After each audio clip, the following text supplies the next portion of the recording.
Ik begon na te denken over hoe ik veganisme kon promoten en telkens komen er 3 belangrijke redenen in mij op. Gezondheid, het milieu en dierenwelzijn. Maar hoe langer ik erover nadenk, hoe meer ik besef hoe moeilijk het eigenlijk is om mensen echt te kunnen overtuigen. We geloven vaak dat als we de juiste argumenten geven aan de mensen, dat ze uiteindelijk wel zullen begrijpen en veranderen. Maar wat veel mensen niet beseffen, is dat verandering niet begint bij argumenten. Het begint van binnenin. Voor echte verandering kan plaatsvinden, moet iemand zichzelf kunnen overtuigen. Je kunt iemand aan het denken zetten, maar je kunt hun gedachten niet meteen veranderen. Neem gezondheid bijvoorbeeld. Een klassiek voorbeeld is roken.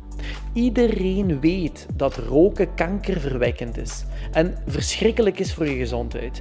Er bestaan letterlijk miljoenen meta-analyses die dit aantonen. En toch, mensen blijven roken. En dan stel ik mij de vraag, waarom? Ik denk dat het neerkomt op 3 verschillende hoofdredenen. En de eerste reden is verslaving, de tweede is genot en de derde is vrije keuze. Het is eigenlijk hun pleziertje. En dat neemt je niet zomaar af. De gevolgen zijn niet direct of tastbaar. Dus mensen ondernemen ook dus geen actie. Ja, tot het te laat is, wanneer de symptomen komen en ze naar de dokter moeten gaan. Laten we dit perspectief nu toepassen op veganisme. Bewerkt en rood vlees zijn geclassificeerd als kankerverwekkend. Ook dit is wetenschappelijk bewezen in verschillende meta-analyses. De gezondheidseffecten zijn niet meteen merkbaar, dus mensen stoppen niet met vlees eten, omdat ze misschien ooit darmkanker zouden krijgen. Dus de meesten zullen niet eens studies lezen over het risico van vlees. Ze voelen de symptomen nog niet, dus blijven ze eten. Hoe zit het nu met het milieu? Hetzelfde principe geldt hier ook.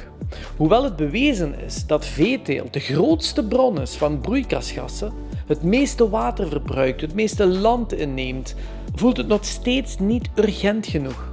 In westerse landen wordt er vaak gelachen met de stijgende temperaturen. 1,5 tot 2 graden warmer? Zalig! Dan is het in plaats van 22 graden gewoon 24 graden. Dus omdat veganisme voor het klimaat een preventieve actie is, zullen de meeste mensen het niet doen. Ze zien of voelen de gevolgen nog niet. En dan is er uiteindelijk een derde reden, dierenwelzijn. En die vind ik persoonlijk de allerbelangrijkste. Zoveel mensen noemen zichzelf dierenliefhebber. Maar waarom eigenlijk? In mijn ogen komt dat door 2 verschillende dingen. 1 is sociale normen en het gebrek aan sociale druk. En de tweede is cognitieve dissonantie. Denk aan mensen met huisdieren. Ze zeggen altijd, ik ben een enorme dierenvriend, maar wat ze echt bedoelen is, ze houden van hun huisdieren. Er is geen sociale druk over hoe ze omgaan met andere dieren, de dieren die ze opeten. En als je die tegenstrijdigheid benoemt, beginnen mensen zich in allerlei bochten te wringen om zichzelf te rechtvaardigen. Geen van die excuses houden steek. Maar de waarheid aanvaarden betekent ook toegeven dat ze zichzelf al die tijd hebben voorgelogen. En daar komt cognitieve dissonantie om de hoek kijken. De meerderheid van de samenleving beschouwt zichzelf als dierenvriend. Dus in hun hoofd is het onmogelijk dat zij tegelijk ook vreedheid in stand houden. En als je jezelf eenmaal voorliegt, is het heel moeilijk om uit die leugen te ontsnappen. Het vraagt kracht en karakter om uit die sociale bubbel te stappen en de waarheid onder ogen te zien. Dus zelfs als je iemand vraagt, als je echt van dieren houdt, waarom eet je ze dan?